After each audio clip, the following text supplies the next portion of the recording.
Savez-vous que votre image est énergie? La connaissez-vous? Connaissez-vous l'énergie de votre image? Alors, tout d'abord, j'aurais besoin de votre avis. J'ai eu des messieurs qui me suivent, qui m'ont contacté, enfin qui m'ont fait des commentaires en me disant qu'ils ne se retrouvaient pas sur l'appellation mes ladies ou mes women. Ce que je peux comprendre, je les comprends 100 sur 100. Et du coup, je me dis que quand même, le mieux, ce serait de changer de nom parce que l'énergie de l'image s'adresse autant à la femme qu'aux messieurs, même s'il y a mon programme Renaître qui ne s'adresse qu'aux ladies. D'accord? Donc, alors, j'aurais besoin de votre avis. J'ai prévu 3 voire 4 alternatives. L'essentiel ici, ce serait que la nouvelle appellation comporte le mot Issa. Pourquoi Issa? Parce que c'est le diminutif de mon nom Issana. Donc, ça pourrait être Mésissa, why not? Pourquoi pas? Ça pourrait être Mésissa, what, ici, représentant au niveau international l'unité du flux de l'énergie. Il y a Mésissa light ici, c'est la lumière, et il y a Mésissa fan. Donc, ou alors une autre suggestion de votre part sera la bienvenue. Je suis prête à l'accueillir et je vous remercie de participer. Donc, aujourd'hui, je vais vous parler de l'énergie de l'image et je vais vous en parler à travers une histoire. Mais avant cela, je vous invite à vous abonner et également pour ceux ou celles qui arrivent sur cette chaîne YouTube pour la première fois, je suis Issana, catalyseuse, consultante et coach en énergie de l'image. Donc, l'histoire, c'est l'histoire de mon crâne rasé. Au Cameroun, on dit Congolibon. Alors, c'est toute une histoire. Vous savez, je n'ai pas choisi de porter ce crâne rasé. C'est quelque chose qui m'est tombé littéralement dessus.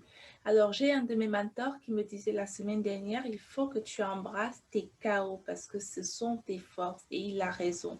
Donc voilà, à travers cette histoire, je vous montre encore une fois que cette histoire de crâne rasé qui m'est tombée dessus, ce tourment-là, je l'ai embrassé pour vous inviter à faire la même chose dans la situation que vous vivez maintenant, là, à l'instant T.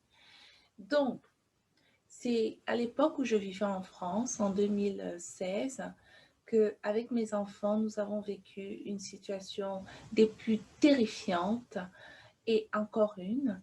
Donc, du coup, il y a eu des conséquences. L'une des conséquences immédiates a été la perte fulgurante de mes cheveux. C'est-à-dire que je me suis couchée avec et je me suis réveillée le lendemain sans, en les amassant par poignée. Et donc, du coup, j'ai décidé de les couper très courts. Et dans un premier temps, je les ai coupés courts, puis ça n'allait pas parce que ça faisait des trous un peu partout. J'ai décidé de raccourcir encore. Et donc, du coup, en 2017, le jour de la fête des mères, moi, je chantais. Moi, c'est un peu ça, même dans des situations comme ça, je chante, je chantonne, on va dire ça comme ça, parce que j'ai tendance à être focus sur ce qui fait avancer et les gens me décrivent souvent comme une personne très positive. Du coup, je chante, j'ai ma tondeuse, j'ai mis le sabot et non, j'ai plutôt oublié de mettre le sabot et dans mes déconnages, zzz, voilà, j'oublie le sabot et je fais oh comme ça parce que je me regarde dans la glace et je vois que je suis les têtes brûlées. Vous voyez, les têtes brûlées du Cameroun là. Et là, sauf que moi, c'est la crête dans l'autre sens. Alors, avait la crête plate. Et ma fille qui descendait l'escalier pour me souhaiter bonne fête de mère, qui venait de se réveiller parce que c'était le matin, elle arrive en courant en me disant maman, ça va? Et elle me voit et elle fond en larmes. Elle a pleuré. Mais elle me dit, mais maman, qu'est-ce que tu nous fais? Tu es partie du long au court et maintenant à rien du tout. Que vont dire mes copines? Je lui dis, ma puce, calme-toi. Écoute, tu vas aider ta maman. Prends la tondeuse avec moi, nous allons me tondre. Donc, ma fille me dit, maman, tu ne peux pas me demander ça, je ne peux pas faire ça. Et puis finalement, je lui dis, tu es ma fille, tu peux. Je prends sa main, nous commençons à tondre toutes les deux. Et puis finalement, elle termine de me tondre seule. Ma fille m'a donné mes premiers coups de tondeuse. Enfin, bref, anyway, façon de parler. Donc, vous voyez que dans cette histoire, ce que j'ai fait, ma fille me dit: «Oui, mes copines», le lendemain, elle ne voulait même pas que je l'accompagne à l'école. C'était limite: «Allez, cache-toi, mets ta tête au fond de la voiture, il y a les copines qui arrivent». Et puis, ce jour-là, avant même l'histoire des copines, je lui ai dit: «Mais» j'ai su monter à l'étage, j'ai porté une jolie robe de printemps comme celle-ci, je me suis fait une mise en beauté comme celle-là et j'ai dit: «Ma puce, accompagne-moi, au centre commercial, nous allons faire quelques courses». Elle me dit: «Non maman, centre commercial, tu mets un chapeau, une perruque?» Je lui ai dit: «Non, je suis du genre à, plutôt à affronter les situations». Donc, quand elles arrivent, à les regarder en face, je dis: «Non, non, pas de perruque, j'y vais comme ça». J'ai dit: «Bon, j'y vais seule». Et alors, j'ai eu énormément de compliments ce jour-là, autant des femmes que d'hommes. Je suis revenue à la maison, j'ai raconté à mes enfants comment j'avais été accueillie et ma fille, ça l'a confortée. Et petit à petit, les réactions de ses copines aussi étaient vraiment différentes parce que les copines, c'était: «Mais ta maman, waouh!» Et donc, elle a fini par même me dire, par oublier comment j'étais avant et me dire: «Maman, génial ta coupe de cheveux» ou «ta non-coupe de de cheveux». Donc voilà, moi, de cette histoire-là, j'ai décidé d'en faire l'une de mes forces et c'est à travers elle que je viens aujourd'hui vous apporter 3 conseils, 3 conseils, un passage à l'action. Donc, le premier conseil que je vais vous apporter aujourd'hui, c'est que quelle que soit la situation que vous vivez là, tout de suite, à l'instant, je vous invite à l'accepter. Accepter les situations pour pouvoir en tirer le meilleur parti d'elle-même. Accepter les situations pour pouvoir savoir où vous vous situez là, maintenant. Ça, c'est le premier conseil que je peux vous donner. Euh, et je fais coucou à, à mon mentor qui va se reconnaître, qui m'a dit embrassez votre chaos. Et le deuxième conseil aujourd'hui que je vais vous apporter, c'est soyez en accord avec l'énergie que vous dégagez. Vous savez, vous, vous dégagez de toutes les façons que vous le voulez ou non quelque chose. Que ce soit une énergie basse, des énergies basses ou autre, vous dégagez quelque chose. Et l'énergie que vous dégagez, c'est ce que vous avez envie de raconter au monde. Qu'est-ce que vous, là, oui, vous, qu'est-ce que vous avez envie de raconter au monde? Je veux dire, euh, peut-être vous êtes en pyjama, là, au moment où vous regardez cette vidéo. Peut-être vous êtes au bureau et que vous êtes en chemise, peut-être en costume, ou peut-être vous êtes en robe comme moi à l'instant. À quoi pensez-vous quand vous avez choisi cette robe? Pourquoi avez-vous choisi cette tenue? Vous savez, l'image n'est pas qu'une question de vêtements. L'image est ce que vous racontez à travers les vêtements.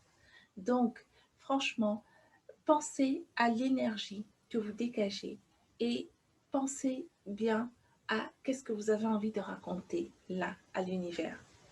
Donc, le troisième conseil, ça va être la nécessité de connaître et de caractériser cette énergie que vous dégagez. Et alors, aujourd'hui, j'invite à faire ça en conscience et en tirer le meilleur parti. Et je vous invite à faire cela en prenant un rendez-vous maintenant avec moi pour faire le bilan énergétique de votre image. Alors, pourquoi faire le bilan énergétique de votre image? Ça va vous permettre de vous situer réellement par rapport à votre résonance et d'être en concordance avec l'image que vous projetez. Du coup, ça aura des conséquences, ça aura des répercussions. Ça va vous permettre d'attirer à vous la femme ou l'homme que vous avez envie de rencontrer ou que vous avez toujours eu envie de rencontrer. Ça va vous permettre d'embrasser la carrière où vous voulez exceller. Ça va vous permettre d'avoir une sexualité euh, épanouie ou pas, hein. Je veux dire, c'est vraiment un choix, c'est vous qui choisissez. Mais moi, mon bilan va vous permettre d'avoir une sexualité choisie et épanouie. Et tout ça, que vous soyez rasé ou pas, congolibon ou pas, que vous soyez grosse ou mince, que vous soyez même maigre, que vous soyez, que pourrais-je dire, grand ou petit, peu importe où vous en êtes là maintenant, vous avez quelque chose à raconter au monde. Vous n'avez pas envie de savoir quoi? Je pense que oui. Prenez un rendez-vous maintenant et en 1 heure et demie et 400 euros, nous allons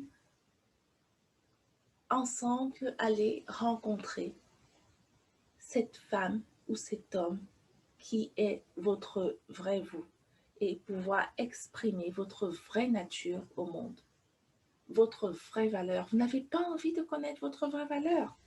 Vous n'avez pas envie de la raconter au monde. Je pense que si. Donc, je vous attends de l'autre côté.